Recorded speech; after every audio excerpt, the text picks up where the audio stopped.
para mag-aral ng mga salita ng Diyos. So tayo po tumayo na tayo po ay uh, buksan po natin ang ating mga Biblia dito po sa James chapter 4. Kung kayo po ay may mga Biblia, ay buksan po natin sa James chapter 4 verse 1 hanggang 8. So sabay-sabay po tayong magbasa para tayo po ay uh, maka-bless ng Panginoon sa pagbabasa pa lang. Okay po, so verse 1, from whence come wars and fightings among you, come they not hence, even on of your lust that war in your members. Let yet ye lust and have not, you kill and desire to have and cannot obtain. You fight and war, yet you have not, because you ask not. Verse 3, you ask and receive not because you ask amiss, that you may consume it upon your lust. Verse 4, you adulterers and adulteresses, know you not that the friendship of the world is enmity with God? Whosoever therefore will be a friend of the world is the enemy of God. Verse 5, do you think that the scripture saith in vain, the spirit that dwelleth in us lusteth to envy? Verse 6, but he giveth more grace, wherefore he saith, God resisteth the proud, but giveth grace unto the humble. Verse 7, submit yourself therefore to God, resist the devil, and he will flee from you. Last verse, draw nigh to God, and he will draw nigh to you. Cleanse your hands, you sinners, and purify your hearts, you double-minded. So, pray po ang Diyos sa pagkabasa ng kanyang salita. Tayo po'y manalangin. Ang mga pangyarihan sa lahat, salamat sa Diyos sa umagang ito, sa iyong kabutihan, sa iyong biyaya, na kami po ay nakarating dito at sa mga kapatid namin na naka-join sa Google Meet. Nawa po kami po yung gabayan, samahan, at nawa po ang Banal Espiritu ang magturo po sa bawat isa po sa amin. Salamat sa Diyos sa umagang ito at nawa muna ako po sa hanggang matapos ang gawain ito, kayo po ang aming mapapurihan sa aming mabuhay. Dahil po na ito, Diyos, dinadalangin namin sa pangalan ni Jesus. Amen and amen. So ngayong umaga mga kapatid ay nais ko pong ipangaral sa inyo ang aral na may pinamatang draw nigh to God. Yun, pag sinabi draw nigh to God, sa Diyos po, sa Diyos tayo lalapit. Sabi ko sa verse 8, sa pagkatagalog, magsilapit kayo sa Diyos at siya'y lalapit sa inyo. Mga linis kayo ng inyong mga kamay, kayong mga makasalanan, at dalisayin ninyo ang inyong mga puso, kayong may mga dalawang akala. So dito, ano pong ipinapakita po ng ating kapatid na Santiago. So dito po ay ang practical living o practical na pamumuhay ay kailangan po natin ipakita sa ating kapanahunan, lalo na po sa ating kapanahunan na napakarami na po na nanghihina sa spiritual. Kayo ho ba hindi nanghihina spiritual, mga kapatid? So kailangan po natin kahit ako minsan nanghihina. Ano ho ba kung anong ikinahihina ng pastor pag wala po kayo dito? Hindi po kayo naka-join sa Google Meet. Nakakapanghina po sa pastor. Kaya nawa, walang mag-a-absent. So sabihin mo nga sa katabi mo, huwag kang a-absent sa sunod na Sunday. Yon. Anong sagot ng katabi mo? Okay po. So sa mga naka-join sa Google Meet, no? Ang totoo, no, mas maganda kung narito kayo sa face-to-face. Pero kung kinakailangan, emergency, necessity, at talagang hindi makakadalo, okay lang po yung Google Meet. Pero pinaka-the din po na makarating kayo sa face-to-face fellowship. Kasi yun po ang naka-utos, no? Ano sabi ng Hebrew 10:25? Huwag kakalimutan ang pagdalo. So yung pagdalo, utos ng Diyos yun. Yun, dito lang ang focus ha, wala mo nang magkukwentuhan. Yun, sabihin mo sa katabi mo, huwag mo akong kukwentuhan at focus tayo kay pastor. Ha? Baka puro kwento, eh wala namang kwenta. Dito muna ang focus ha. Okay. Lalo na mga bata. Yung mga bata, dito lang ha. Mamaya na, isang oras lang to. At mamaya, pwede na kayong bumalik sa natural na buhay. Ito ngayon ay focus muna. Okay po, so, pag sinabing drawing nigh to God, Number one, drawing nigh to God means a Christian sense of direction. So kapag sinabing draw nigh to God, iisa yung direksyon natin, isa yung pinupuntahan natin, isa yung pinaka-direksyon na ating tinatahak at ang tinatahak po natin ay to glorify God, maluwalhati ang Diyos. Kasi kung ang direksyon natin pa iba-iba, alam mo, isang simbahan tayo. Kumbaga sa bahay yung isa papunta doon, yung isa papunta doon, isa nang dulo nun. Baka yung isa kapahamakan, yung isa ay katagumpayan. So, dapat iisa ang direksyon natin at ang direksyon po natin ay para mabigyan ng kaluwalhatian ng ating Diyos na makapangyarihan sa lahat. Sabi po niya sa 1 Corinthians 10:31, whether therefore you eat or drink or whatsoever you do it for the glory of God. Number two, it is not referring to all people because not all people are able to come nigh to God. Sino ba yung sinasabihan dito na draw nigh to God? Ito po yung mga born again na. Yon, kapag hindi born again, kahit anong sabihin mong, kahit anong pangaral natin na salita ng Diyos, sa kanila ay kahangalan. Bakit to? Sabi po ng 1 Corinthians, buksan po natin ating mga Biblia, 1 Corinthians chapter 2, verse 14. Ano pong sabi natin kapatid na Apostol na Pablo? But the natural man receive not the things of the Spirit of God, for they are foolishness unto him, neither can he know them, because they are spiritually discerned. So pag hindi born again, sa kanila ang pangangaral ay, ano po, kahangalan. Kaya ito, para sa mga born again, para sa atin ito lahat. Pag sinabing born again, ito po ay pagkilos ng banal na espiritu sa mga spiritually dead, sa mga patay spiritual. Kasi lahat po tayo ay nakaranas ng tinatawag na spiritual na kamatayan. Wala hong isinilang dito ay di ko lang alam kung talagang may, sa Bible mayroon talaga, no? Pero bihira, no? Kaya makita mo sa buhay po natin na sabi ng Panginoon, except a man be born again, he cannot see the kingdom of God. So dapat talaga ay born again.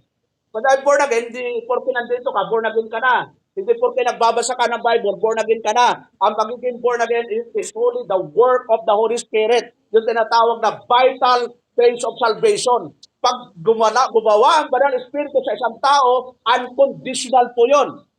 Walang instrumento para ma-born again. Tanging ang kapangyarihan lang ng banal na espiritu ang pwedeng mag-born again. Di ba ang sabi doon? Except a man be born again, he cannot see the kingdom of God. Tapos sa verse 5, except a man be born with water and spirit, he cannot enter to the kingdom of God. Pero mapansin po natin sa verse 8. So buksan natin ang Biblia mga kapatid. Chapter 3, verse 8. Anong sabi niya natin Panginoon? The wind bloweth where it listeth, and thou hearest the sound thereof, but canst not tell when it cometh, and whither it goeth. So is everyone that is born of the Spirit. Yung ipinganak ng Diyos ay parang hangin. Yon. Di ba? Ano yung nagdaang bagyo natin? Na anong pangalan ng bagyo na nagdaan sa ating bansa? Na maraming binaha. Anong pangalan po? Barangay Inting, Bagyong Inting. Yon. Pero pagdating sa China, ano ang pangalan na? Siyempre, Chinese name yun. Grabe po ang nangyari sa China ngayon. Yung 140 dito, 240 kilometers per hour doon. Yung pinakamagandang isla doon, yung Hainan Islands, ang gaganda ng resort doon, wasak na wasak. Tapos nandun ngayon doon sa araw, pumunta na sa Vietnam, yung bagyo. Kumbaga dito sa atin, mahina, pagdating sa kanila, halos mag-tripling lakas. Sabi ng mga Pilipino, hindi man kami makaganti. Bagyo agad. Grabe na. Napapanood ko kahapon isang araw yung bagyo sa Hainan, China. Grabe talaga. Yung mga bubong nagtutuklapan, yung isang doon nakamotor. Yung motor niya talagang pati siya dinadala ng hangin. Ang tawag sa kanila is super typhoon. Ay sa atin, typhoon lang, di ba? Pagdating sa kanila, kasi lumampas sa West Philippine Sea, yun pala, ay kapag ang isang bagyo dumaan sa mainit na lugar, ano siya ng puwersa. lalong lumalakas at lumalakas. So, yun po, sa buhay po natin, na ang tao na born again through the power of the Holy Spirit. Yung hangin, biglang may hangin, biglang wala, biglang hangin. Ito mo ngayon, payapa na tayo, di ba? Isang araw, nagpapanik yung mga Pilipino, walang pasok. Ilang araw na walang pasok. Salamat! Sinong nasisihan pag walang pasok? Taas ang kamay. Magulang, anak. Sino? Magulang? Parehong nasisihan. Bakit to? Hindi gigising ng maaga. Hindi magluluto ng maaga. At walang ibibigay na baon. Pero malungkot yun, ano? Walang baon. Pero, di ba dito sa Cavite, sinong inaabangan nyo na mag-announce ng walang pasok? Si John Vic Remulla, medyo may padyok-dyok pa nga si Remulla. Ano ka ba, Inting? Hindi mo kami linulubayan. So, doon makikita natin mga kapatid, ang hangin, dagling nawawala, dagling dumarating. Yan ang pagiging born again. May puwersa, makapangyarihan, na yung taong napakatigas ang puso, mamalayan mula pastor na. Di ba? Malayan mo, pagka nagulat ka, pastor ka na, di ba ang tampalasan mo? Ang sama ng ugali mo noon, ngayon, nagsisimba ka na. Yun. Dati di naman nagsisimba, ngayon nagsisimba. Dahil sa puwersa. Eto mga bata, dati dito nagsisimba dito, nagpaalam, pastor, pwede ba magsimba dyan sa inyo? Sino ba tayo magpipigil? Gusto niya, di ba? Alam nga namang, buti nga may mga bata yung mga matanda kahit pilitin, ayaw eh. So, yung pwersa ng banal na espiritu, yun lang ang pwedeng mag-born again. So, yung sulat na ito, ng ating kapatid na Santiago, ito'y naka-address sa mga Kristiyano mananampalataya na handang sumunod sa ating Panginoon. So, punta tayo sa pinaka laman ng ating pag-aaralan ngayon. Drawing nigh to God means stay away from sin. Yun. Ano po yung ibig sabihin ng stay away from sin? Ano sa Tagalog? Hindi nga. Ang mga kapag-Tagalog may libreng kape mamaya. Lumayo sa kasalanan. Stay away from sin. Yun. Do not fellowship in sin. Stay away from sin. Yun. Tingnan natin yung mga talata na pwede nating isuporta dito. 1 John chapter 2 verse 15. Tingnan natin, sulat po dito ng ating kapatid na Juan sa mga mananampalataya. Ang sabi doon, love not the world, neither the things that are in the world. If any man love the world, the love of the Father is not in him. Yun, napakagandang verse na ito. Sabi doon, huwag niyong ibigin ang sanlibutan. Ano ba yung sanlibutan? Siyempre, tumutukoy sa literal na sanlibutan. Kung ang sino may umibig sa sanlibutan at nawala sa kanyang pag-ibig ng Ama, for all that is in the world. Ano yung all the world na yon? The lust of the flesh, and the lust of the eye, and the pride of life is not of the Father, but is of the world. Sapagkat ang lahat ng nangasa sa sanlibutan, ang masamang kita ng laman, at ang masamang kita ng mga mata, at ang kapalaluan sa buhay, ay hindi mula sa Ama, kundi sa sanlibutan. Yon. Hindi ito maka-Diyos pala, puro makasanlibutan. Hindi naman sinabing hindi tayo mamuhay sa sanlibutan, kundi mamuhay tayo ayon sa kalooban ng Diyos. Halimbawa, may kapitbahay ka. Anong tingin sa iyo ng kapitbahay? Anong tingin sa iyo ng nakapaligid sa iyo? Kasi nasa sanlibutan, wala pa tayo sa eternal na langit. Kaya, sinasabi dito, lumayo tayo sa mga ganitong mga bagay. Ano pa? Romans 12:2. Doon tingnan natin yung mga verses. Buklat po kayo para hindi kayo mainit, hindi kayo matulog. Baka tulugan nyo ako eh.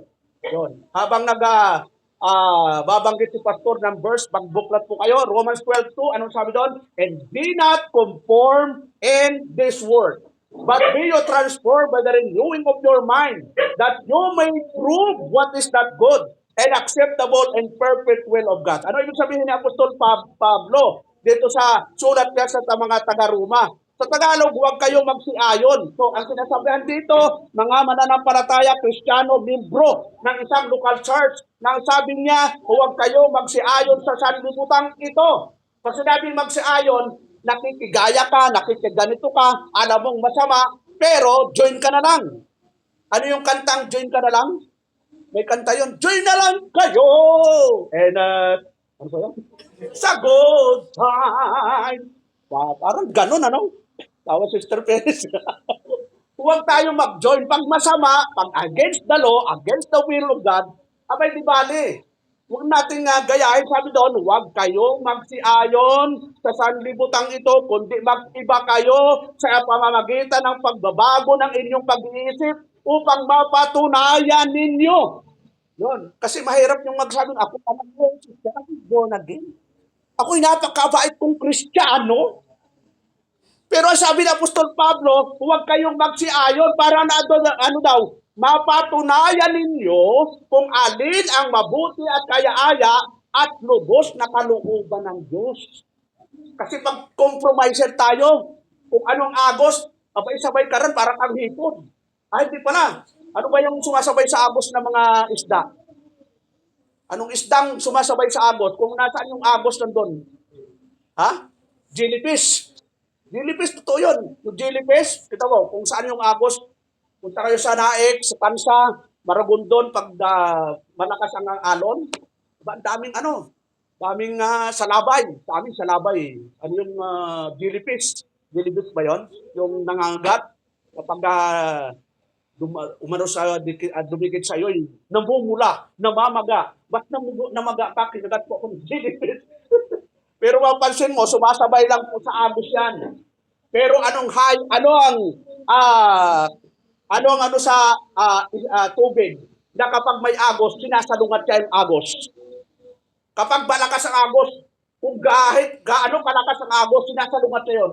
Brad? Anong pagkain sa tubig? Hipon. Yun. Bakit ko nasabi? Laking bundok po ako, laking ilog. Ang tawag sa akin, prinsipe ng kailugan. Maliit pa lang ako, nasa ilog, talagang nanghihipon na ako. Pero mapapansin natin na yung hipon, kahit napakalakas ang tubig, tumasalunga po yan. Kaya yung mga pambitag ng hipon, yung bunganga, pinapaharap namin doon sa baba. Kasi alam namin yung hipon, pataas yan eh. Kaya pagdating ng umaga, Brother Ariel, punong-puno ng hipon yun. Yung tawag sa amin, yung tail, yung huli ng hipon. Yun. So, tayo mga Kristiyano, ganun din, dapat sumalunga tayo sa mga worldly system, makamundong sistema. Pastor, ligtas naman ako, pupunta naman ako sa langit kahit anong gawin ko. Wala namang question doon. Hindi naman question yung destiny mo. Diyos po ang nagtakda kung saan tayo pupunta. Ang question mark, yung tanda na ikaw ay ligtas. Tapos sasabihin, Pastor, ako hindi kalbo. Pero wala namang makita buhok sa'yo. Di ba? Pastor, bumili ka ng glutathione, pampaputi ito. Akong nagtitinda, naman ako pumuputi. Kaya hindi ako nagtitinda ng glutathione. Bakit to? Alam mo, mula nung ako'y nag-networking, kailan ako nagsimulang mag-networking? 1996. Di ako nagbibinta ng glutathione kasi walang visa, brad eh. Wala talaga eh. May nag-challenge ka sa akin, Pastor. Pag pumutay ka after 5 years, may bonus ako sa'yo. Pero walang pampas ng 5 years. Wala akong nagbago eh. Kaya hindi ako nakaano ng bonus. So, anong ibig sabihin? Yung katunayan na tayo ay Kristiyano, dapat makita sa buhay natin. Hindi lang sinasabi na, alam mo Pastor, alam mo brother, nag-a-attend po ako dyan kay Pastor Romil. Ano mo yung, kilala mo ba si Pastor Romil? Yung maliit na maitim. Yun ang pastor namin. Yun. Talagang inano mo pa talaga ha? Talagang sinabi mo pa na maliit, maitim. Huwag mo na sabihin, kilala mo ba si Pastor Romil? Yun na lang. Pero kung sabihin mo, okay lang naman. Pero parang may sakit sa kalooban na. Diba nga, you will know the truth, and the truth will set you free. Natotoo naman, di ba?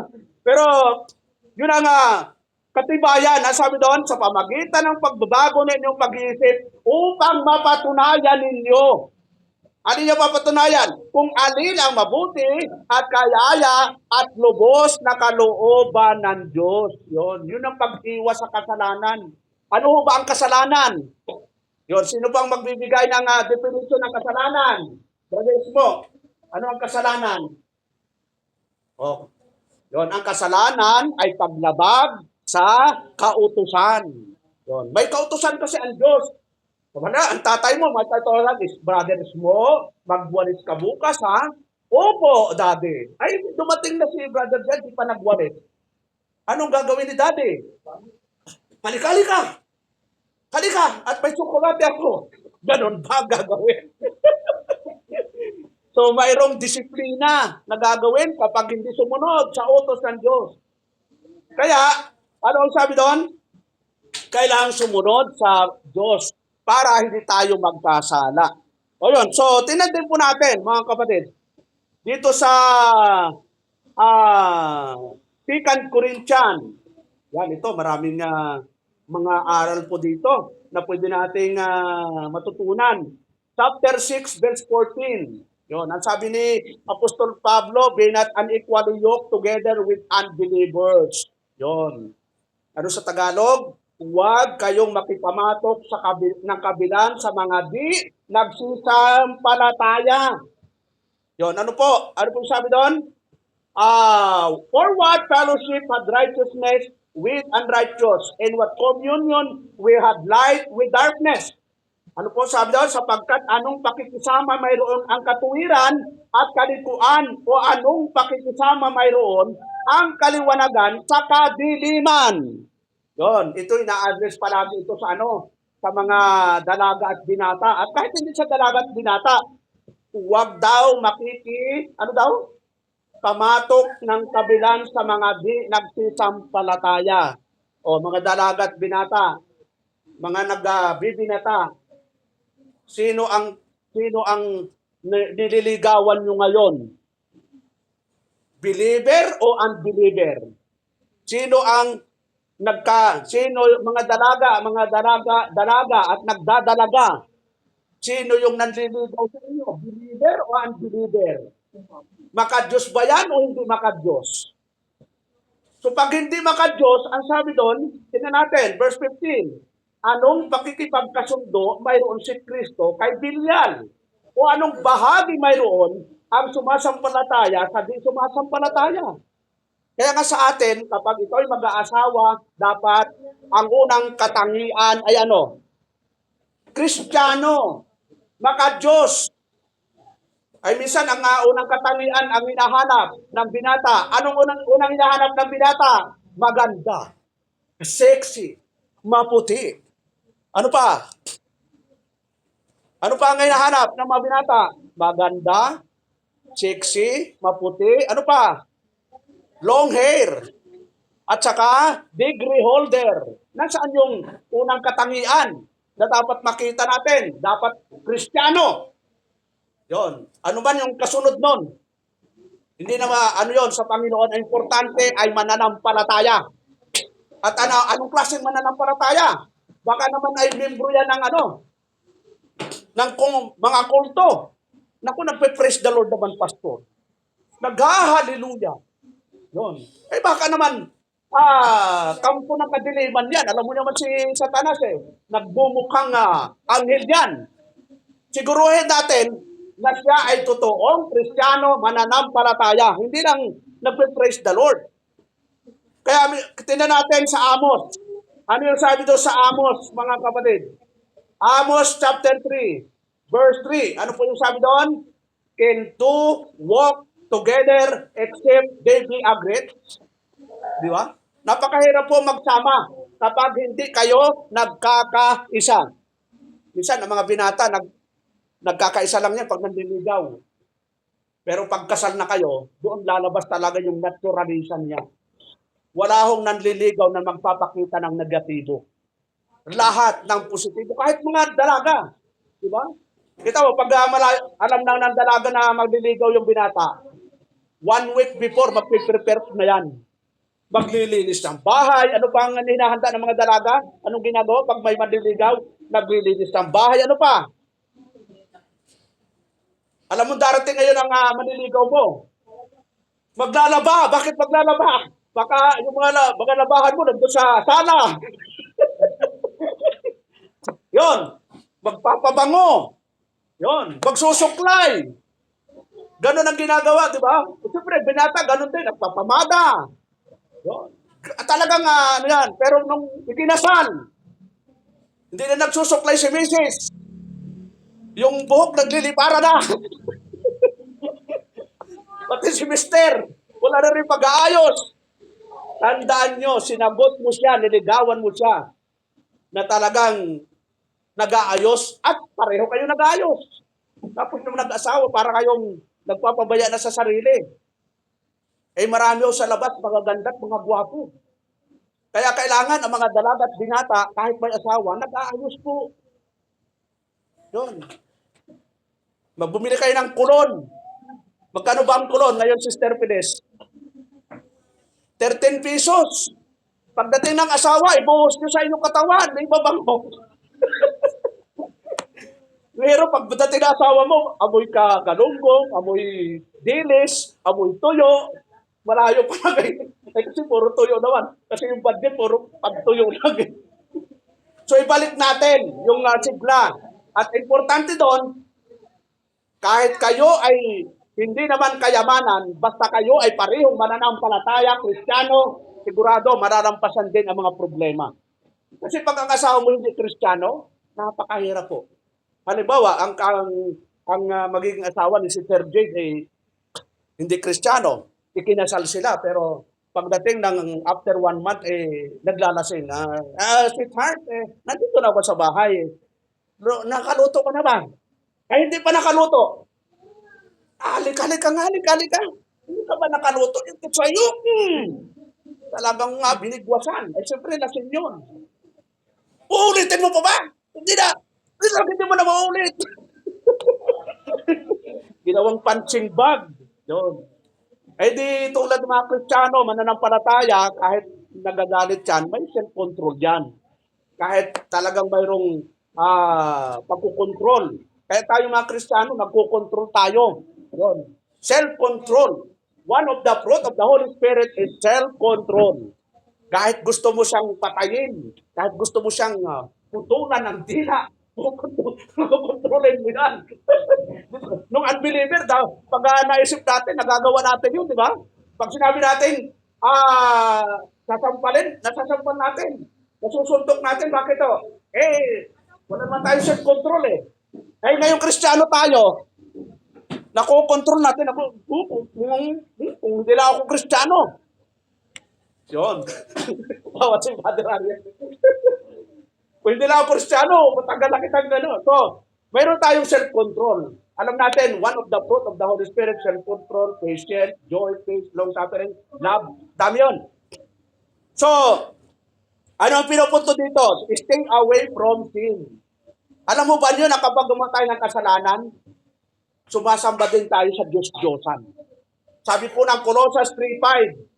Tingnan po natin, Colossians chapter 3, verse 5. Ano po yung sabi dito ni Apostol Pablo sa mga mananampalataya sa Colossians? Mortify therefore your members which are upon the earth, fornication, uncleanness, inordinate, affection, evil, confusion, and covetousness, which is idolatry. Patayin nga ninyo ang inyong mga sangkap ng katawan na nangasa ibabaw ng lupa, pakikiapid, karumihan, kasamang pita, masasamang nasa, at kasakiman na iyay pagsamba sa mga Diyos-Diyosan. Yun pala, hindi na literal na revolto. Wala tayong revolto, pero pag ginagawa natin itong mga bagay na ito, considered yun na idolatry. Yon. At ang alam nyo kapag ang ano po yung parusa sa mga mayroong idolatry, Exodus 20. Tingnan natin, Exodus 20 verse 4. Ano po yung sabi ng ating Panginoon? Thou shalt not make unto thee any graven or any likeness of anything that is in heaven above, or that is in the earth beneath, or that is in the water under there. Thou shalt not bow down thyself to them, nor serve them, for I, the Lord thy God, I am jealous God, visiting the iniquity. Ito yung mga nagkukumit ng idolatry. Anong sabi ng Panginoon? Visiting the iniquity of the fathers upon the children unto the third and fourth generation of them that hate me. Pag nagko-commit ka tayo ng idolatry, consider John na nabupo tayo sa Diyos. Kasi kung mahal natin ang Diyos, hindi natin bibigyan siya ng hindi natin siya ipagpapalit sa iba. Kasi ang Diyos ay sabi doon, God is a jealous God. Ang Diyos ay silosong Diyos. Kayo ho ba ay siloso? Yun. Nagsisilos tayo, di ba? Kapag dalawa kayong magkapatid, ang ibinigay sa'yo, piso, yung kapatid mo ay 10. Di ba? Bakit kaya piso lang? Iyak-iyak ka. So mayroong jealousy. Kaya tayong mga magulang, dapat nagbabalanse din tayo. Baka naman may paborito ka sa mga anak mo, huwag mo na ipalata. Yeah? Lelek, ikaw ang paborito mong anak. Ikaw ang tagapagmana ng 10 hektarya. Si Ismo, bigyan kita ng 100 hektarya. Logi ka. Paborito ko pero mas malaki kay Ismo. So, kailangan balanse, equal. So, wala tayong ititingnan. Yon. Ganon din sa Diyos, mga kapatid. Ayaw ng Diyos na magmahal tayo ng higit sa kanino man kaysa Kanya. Love God above all. Yun, love God above all. Huwag nating iibigin yung asawa natin, pera natin, material ng higit kaysa Diyos. Kaya, ang sabi po ni Apostol Pablo kay Timoteo, 1 Timothy. Tingnan natin yung 1 Timothy, mga batid. Chapter 6. Sabi doon sa chapter 6, verse 9, but they will be rich, fall into temptation, in a snare, into many follies, and hurtful lusts, which grown men. Ito, masakit po talaga ito. And destruction and perdition. Ipinagpalit na po ng mga taong ito ang paglilingkod sa Diyos, saan po? Sa kayamanan. Sabi doon, datapat ang mga nagsisipag nasang yumaman ay nangahuhulog sa tukso at sa silo at sa maraming mga pitang hangal at sa kasasama na siyang naglulubog sa mga tao sa kapahamakan at kamatayan. Alam mo yon, mga kapatid? Kapahamakan at kamatayan. Tapos sa verse 10, ano po ang sabi ni Apostol Pablo? For the love of money is the root of all evil. Ano mo? Sa Tagalog, sapagkat ang pag-ibig sa salapi ay ugat ng lahat ng uri ng kasamaan. Lahat ng uri ng kasamaan pala, nag-uugat saan po? Pag-ibig sa salapi. Kaya tama, ang dami ngayon. Nagkalat ang pugo dito sa Pilipinas. Nahuli na po si Alice Go. Yun, latest news.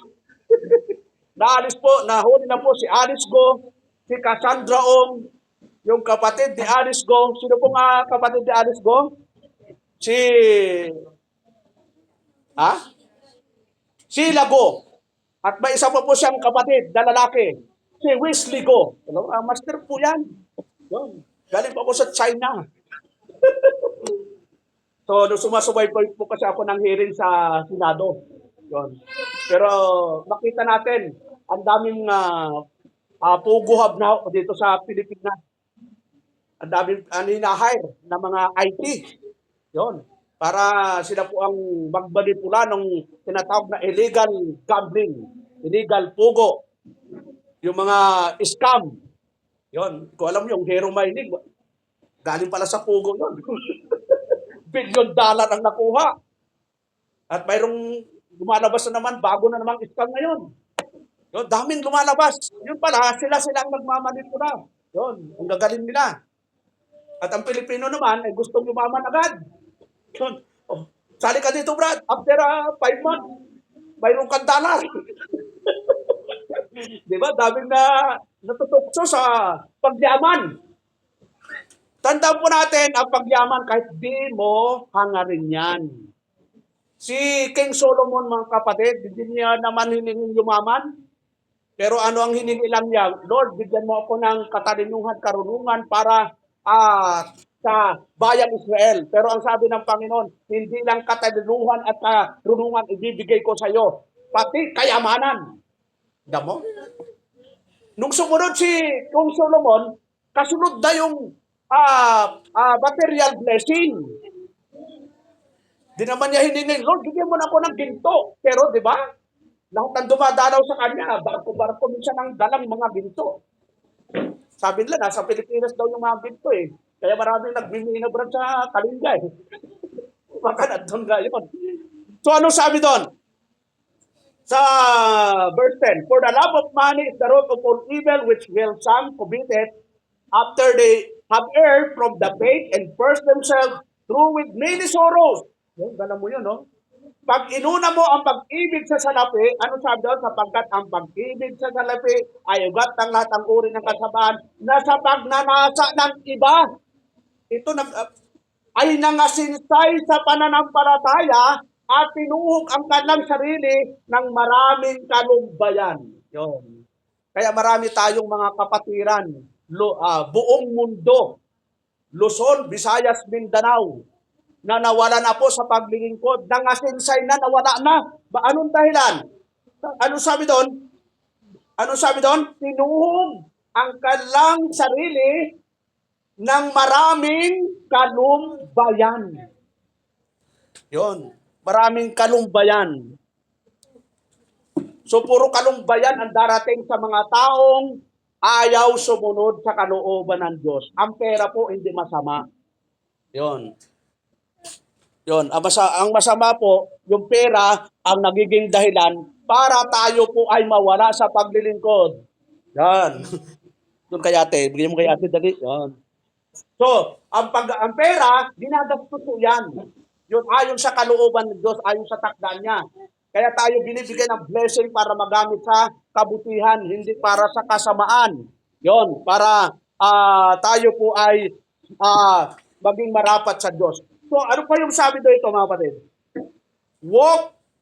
Sabi doon, walk in one direction.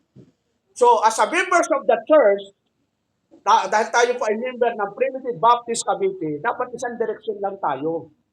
Isa lang ang pag-iisip nating taglay. Napansin ko nga po mga kapatid, ito pansin ko lang. Napapansin din po ba niyo? Anong napansin mo, Pastor? Napansin namin. Wala ba kayo napapansin? Ako may napansin. Pastor, ano ba talagang napansin mo? Ayaw ko, ano ba napansin nyo? Puro pansin ah. In realidad mga kapatid, talagang yung attendance natin ng mga regular member, bumaba ng bumaba. Yun. Bumaba ng bumaba ang attendance po natin. Buti na lang may mga pinadalang mga bago. Pero kung tayo-tayo lang, napakaluag po natin. Para tayong basket na nilagyan lang ng 3 mansanas. At pag bumaba ang attendance, ano ba ang kasunod na bababa? Siyempre yung church offering. At kapag bumaba yung church offering, ano pa ang apektado? Yung gastusin po ng church. Kaya ngayon, hindi na ako masyadong humahayo. Wala nang pamasahe. Hanggang dito na lang sa Belmont. Ang dami. Kung kailan naman dumami yung ministry natin, yung offering natin, bumagsak. Napakalaki ang binagsak. Kumbaga sa 100, nasa 60% ang ibinagsak. Alam mo, napakalaki po yun. So, nawa tayo, naintindihan natin kung ano ang pagiging member natin ng local church. Ano ang obligation natin? Dalawa lang naman ang obligasyon natin. Ano yung obligasyon ng isang member ng church? Dumalo. Yun. Mahirap bang dumalo, mga kapatid?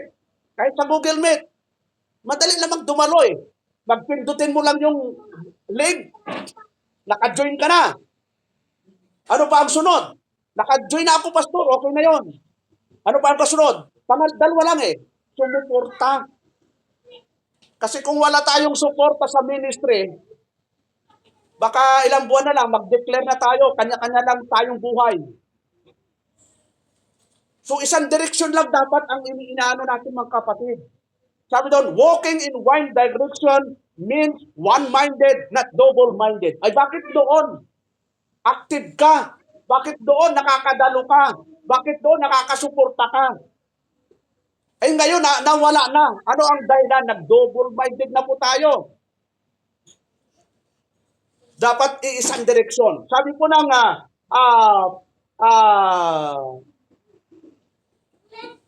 James 4:8, tingnan natin, balikan po natin yung teksto natin. James chapter 4 verse 8, anong sabi doon? Draw nigh to God, and He will draw nigh to you. Cleanse your hands, you sinners, and purify your heart, you double-minded. Magsilapit kayo sa Diyos at sa ilalapit sa inyo. Maglinis kayo ng inyong mga kamay, kayong mga makasalanan, at dalisayin ninyo ang inyong mga puso, kayong may mga dalawang akala. Ayaw ng Diyos ng mga double-minded. Kapag ang tayo po bilang Kristiyano, dapat ang isip natin ay isa lang. Ano yung isip natin? Tingnan natin. Colossians chapter 3. Ano po yung dapat isa-isip lang ng isang Kristiyano? Colossians chapter 3 verse 1, ano po sabi doon? If you then be risen with Christ, take those things which are above, with Christ seated on the right hand of God. Yun.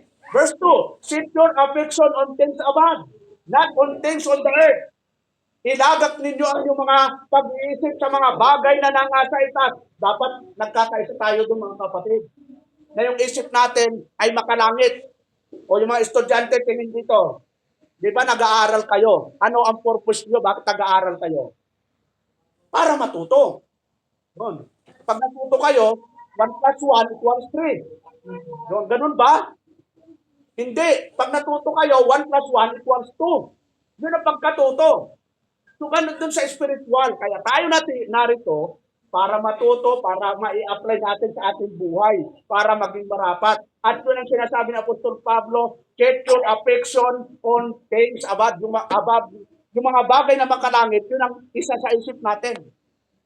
Yung mga mundo, bayaan mo yan, nandyan lang naman yan eh. Yung mga bagay sa sanlibutan, temporary lang yon. Yung asawa mo, pansamantala lang yan. Yung nanay mo, yung anak mo, pansamantala lang yan. Dito lang sa lupa yan. Pag nandun na sa langit, di mo na anak yan, di mo na tata yan, di mo na magulang yan. Doon, magkakapatid na tayo sa Panginoon. Kaya dapat, ano ang sabi ng Panginoon? Love God above all. Kasi pag hindi mo ginawa yon, ang pinakamahal mo, yung asawa mo, pag nawala yung asawa mo, iyak-iyak ka. Wala na akong asawa. Yun. Kasi nga, mas mahal mo yung asawa mo kaysa Diyos. Set your affection, sabi ng Biblia. Ano po? Sabi doon, a double-minded man is unstable in all his way. Yun, tinan po natin sa James. Unstable, napakatindi po yun. Yung mga nagdadalawang isip. Ano sabi doon sa verse 8?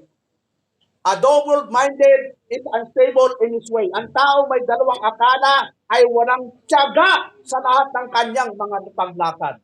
Yun. So, dapat isa lang ang isip natin. Ako, every Sunday talaga dapat nasa simbahan. Dapat araw-araw ako nakapagbabasa ng Biblia. O, may Biblia na po tayo. Nagbabasa ba kayo araw-araw? Hindi, pag nandito lang pastor sa church. Gala mo yan? Nasaan yung pag-ibig natin sa Diyos? Ay sinabi nga ng Diyos, huwag kakaligtaang basahin ang aklat na yaon. Dinidilihin mo ito araw at gabi. Ano ang inyong unang binubuksan sa umaga? Aminin. Ano ang unang binubuksan sa umaga? Alam mo yun, ang dami, cellphone. Sige, mag-survey tayo. Sino ang nagbubukas ng Bible pagkagising sa umaga? Taas ang kamay. O tamo, wala. Lahat kayo puro cellphone. Eh, pastor, nasa cellphone po yung Biblia. Aba, may lusot pero, totoo ba talaga na pagka bukas mo ay Bible? O kaya, sinulpiyopan mo lang yung, tama na ito. Doon ako sa Facebook, doon ako sa Twitter. So, mas maraming oras. Dapat mas maraming oras natin pagdating sa Bible reading. You more you read the Bible, you more you love God. you more God gives you a blessing. Yung ganon. Kasi nandun nga ang pangako, di ba? Sabi, Pastor, paano ba tayo pagpapalain ng Diyos? Aba, wala akong pwedeng ibigay sa inyo, pero ang Diyos pwedeng magbigay ng kanyang prinsipyo para pagpalain. Tinan po natin, Joshua 1:8. Memory verse to, di ba? Memory verse ba ito niyo, mga kapatid? Sa ulong mo ito, Joshua 1:8. Sabi doon, this book of the law, di ba? Shall not depart out of the mouth, but thou shalt meditate therein day and night, that thou mayest observe to do according to all that is written therein, for then thou shalt make thy way prosperous. Yun, prosperous daw eh. And then, thou shalt have good success. Anong sabi doon? Prosperous. Tapos, magkakaroon ka ng good success. Marami, may success. Pero hindi good. Sa palagay nyo, sino pinakamayaban ngayon, mga kapatid? Sa buong mundo. Si Elon Musk. Yun, nalampasan na po si, ano ba yung dating pinakamayaman? At ito yung good news. Si Elon Musk, sa lahat po ng bansa sa Asia, maglalagay po siya ng negosyo dito sa Pilipinas. Alam mo yun, no? Matindi si Elon Musk eh. So, bantayan nyo yung mga profesional. Dahil ang laki ng ilalagay na negosyo ni Elon Musk dito. Sa tinanong siya, bakit sa Pilipinas ka mag-i-invest? Hindi sa Malaysia, hindi sa Singapore, hindi sa Australia, hindi sa ganito. Ano sagot ni Elon Musk? Because the Filipino is fluent in English. Mabuti, hindi ko nakausap. Oh, okay, brother. I heard you now. So, makikita natin na lahat po tayo ay magkakaroon ng good success kung nandun po tayo sa, ang sabi doon, shall not depart out of thy mouth, but thou shalt meditate therein day and night. Yun, ang palagi natin iisipin bago matulog ang Word of God. Kung natin isipin ang problema lang po yan eh.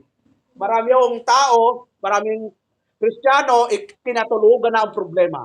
Kaya makita mo, pag-isip niya, nakasimangot. Di ba? Ganun mo, problema ang iniisip mo pag natutulog. Ano pang klaseng mukha yan? Pero pag ang iniisip mo ay ang mga promises ng Panginoon, abay, di ba, relax ka, Brother Ariel? Ang sabi ng Panginoon, pagdating sa langit, wala nang uhaw, wala nang gutom. Di ba? Masaya ka, matutulog. Kahit kunin ka ng Panginoon, pag natutulog, wala nang problema. Ang dami, pag natutulog ako, ang dami kong utang, may utang ako sa Bombay, may utang ako sa home credit, may utang, nagkata ng, inutangan. Huwag mong alalahanin yun. Wala naman tao, walang utang. Sa palagay nyo, yung mga milyonaryo, walang utang yan? Kung sino pa nga yung mga milyonaryo, daming utang, milyon din. Bubutin nga tayo, ang utang lang natin, magkano ang utang natin? 1,000? Maliit lang yun. Kasi yun lang ang kaya natin eh. Wala nang problema yon. Ang importante sa Panginoon at lahat ng mga problema natin, siya yung tutulong sa atin. So wala namang sinasabing wala ho tayong problema, lahat ho tayo may problema. Ano po? Sabi doon sa two kinds of walk na kailangan na maintindihan natin. Worldly walk, yon. Godly walk. Anong gusto nyong lakad? Worldly walk o godly walk? O ano ba yung walk ni Miss Universe? Yon. Merong pilapil walk.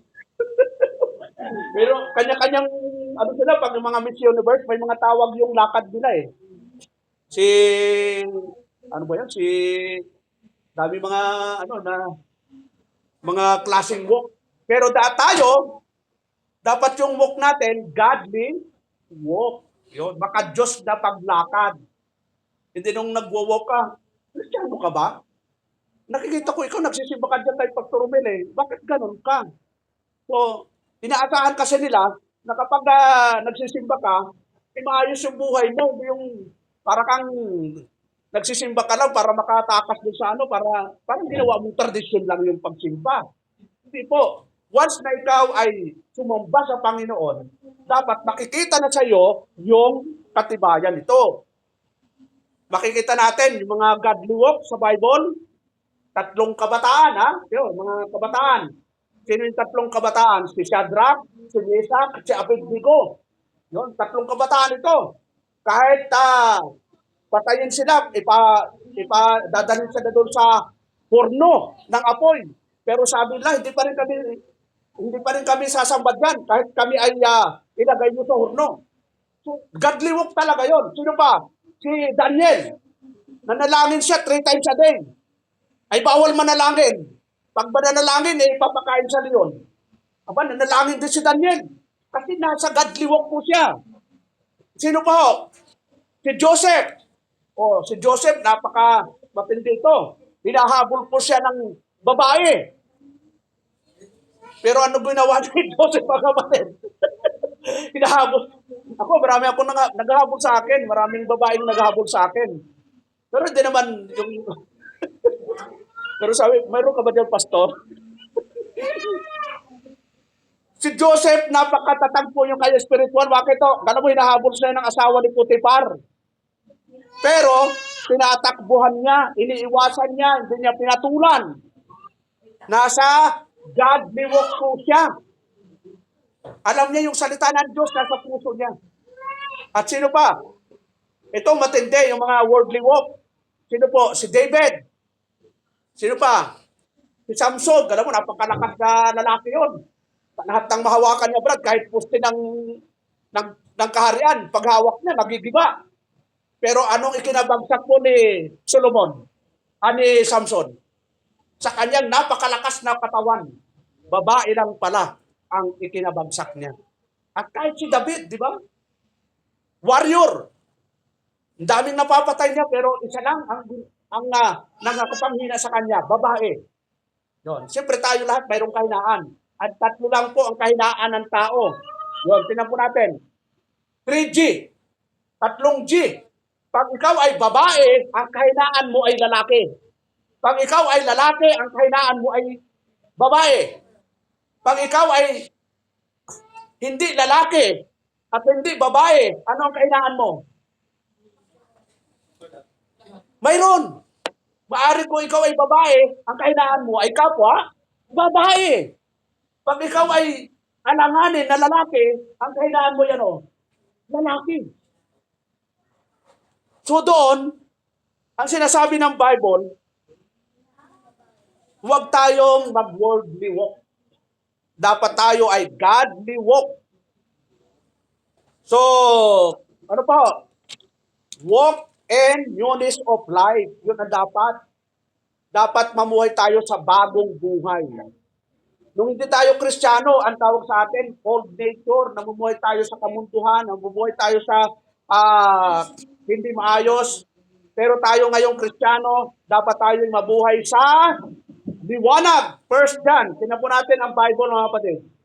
1 John chapter 1 verse 7, at kung sabi doon, the same came for witness to bear witness of life, that all men through him might believe. Yun sa liwanag. Sa liwanag ng salita ng Diyos, doon dapat tayo namumuhay. He was not that light but was sent to bear witness of that light. Ang Panginoon, nagbigay na po ng utos, di ba? Matthew 28:20. Sabi doon, teaching them to observe all things whatsoever I have commanded you. In law, I am with you always, even unto the end of this world. Pag masunurin ka pala, yung gabay ng Panginoon, hanggang mamatay ka, hanggang pagdating ng Panginoon, kasama mo siya. Ang sabi ng Panginoon, even unto the end of this world, kasama natin. So, panghuli, ito maganda, stay close in His fellowship. Yun. Nag-fellowship pa ba kayo sa Panginoon, mga kapatid? Kapag gusto nyo mag-fellowship, yun, manalangin kayo, magbasa kayo ng Bible, doon tayo nakakapag-fellowship sa Panginoon. Kaya di ba pag mananalangin, ano ang sabi ng Panginoon? Kapag gusto kayong manalangin, pumasok kayo saan? Saan kayo papasok? Sa kwarto. No, tinanong natin, sabi doon, but thou when thou prayest, enter into thy closet, and when thou hast shut thy door, pray to thy Father. Yun, doon tayo nakikipag-fellowship. Pray to that Father which is in secret. And thy Father which saith in secret shall reward. Ito maganda. Reward thee openly. But when we pray, use not vain repetition as the heathen do, for they think that they shall be heard of their mouth speaking. Hindi naman kailang napakahaba ang prayer mo eh. Lord, gusto kong ganito, 3 oras ang prayer mo. Hindi naman bigay ang Diyos eh. So, close, stay close in the fellowship of the Father, close fellowship sa mga kapatiran. Yun, ang dami natin Bible study. Yun. Next week, sister, mag-ano na tayo? Resume ulit. Marami akong ano na eh. So, ang dami nating mabubuksan na gawain mo ngayon. Yung anak ni Brother Alex sa Paranaque, lumipat na po sa Tansa, Cavite. So, nagsabi na kung pwede tayong magbukas doon sa Tansa. Abay, gustong-gusto ko nga po yun mga kapatid, na may maraming mabubuksan na gawain. Pwede tayo sa dito. Kaya talagang struggle po talaga ngayon tayo sa financial. Gusto kong talagang magbiyahe, pero financially, struggle po talaga tayo. Kaya nawa ipag-pray natin na nawa magpadala ang Diyos na mga kapatiran na handang magsuporta hanggang sa huli, hanggang sa pagdating niya. Walang iwanan. Kasi marami tayong kasama. Ilan tayo? Nasa 70. Baptized na po tayo dito. Pero ilan ang ang natira? At yung mga nawala na dito, hindi naman nagsusuporta yun. At kahit sa amin, Pastor, dami mong abroad ah. Kung wala ho dito mga kapatid, wala ho, hindi nag-a-attend, mahirap yung obligahin eh. Hindi nag-a-attend sa Google Meet, hindi nag-a-attend sa face-to-face. Hindi yan mauobliga. Kasi nga, nasanay sila na hindi nakikinig ng salita ng Diyos, na malayo. Wala silang fellowship. Hindi sila talaga magkakaroon ng conviction para magsuporta sa gawain. Kaya ipag-pray natin na nawa yung totoong kasama natin ang ibigay ng Diyos. At yung totoo, yung hindi kasama natin, okay lang, okay, bahala na sa kanila. Magtulungan na lang po tayo kahit kakaunti tayo para maipalaganap ang salita ng Panginoon. Ako, kahangbawa ang hinihiling ko, nawa, Lord, bago ako kunin, marami pa pong mga lalaki ang matray natin sa gawain ng Panginoon bilang mga ngaral. At sa October, yung alam mo, may namatay po doon na pastor sa Diplahan, Sibugay, Zamboanga City. Namatay po yung pastor doon. At nagre-request na papuntahin ako doon. Ano ba yung layo noon? At may isa pang gawain doon. Kasi mga pastor doon, full-time, nagtatrabaho. Ako pang re-request na papuntahin. Siguro, sabi ko, pwede po ako dyan 1 month lang. Pero yung mag-stay, hindi po kasi mayroon po akong pinagpapasturan. Siguro, kung mayroong mga kalalakihan doon, i-train ko 1 month yun. Tapos unti-unti, bisitahin na lang. Yun po ang kulang talaga doon, yung mga pastor na talagang magtiyaga na turuan yung mga nasa liblib na puok. Ay dito sa Cavite, dami namang gawain na pwede natin buksan. So nawa tayo lahat, yung mga natira, mag-full support tayo sa ating gawain. So ang sabi na nga ng Bible, yung pag-suporta sa gawain, yun ang talagang mandato sa atin ng Panginoon. So yun lang po kapatid. Sabi doon sa uli, stay connected sa Panginoon. Lahat ho ng mandato niya, isagawa natin at maasa natin na tayo ay makakasama niya hanggang sa huling panahon. So tayo po tumayo at tayo po manalangin. Okay, salamat po Diyos sa magong ito, sa iyong magatihan, sa iyong biyaya. Salamat po Lord sa nawa sa aming preaching time, sa mga salitang amin na napag-aralan ngayon. Kayo po ang magpala sa mga kapatid namin na naka-join sa Google Meet. Pagpalain mo sila, O Lord, sa lahat ng aspecto ng buhay na, financially, physically, at lalo higit ang kalaguang spiritual. Ganun din po Diyos sa mga kapatid na nandito ngayon sa face-to-face, ay po Diyos pagpala at awa ang mga salita ang aming napakinggan ay tumimo sa aming mga puso. Lahat po na ito, Diyos, pinadalangin namin sa pangalan ni Jesus. Amen. Amen. Okay, brother, ano?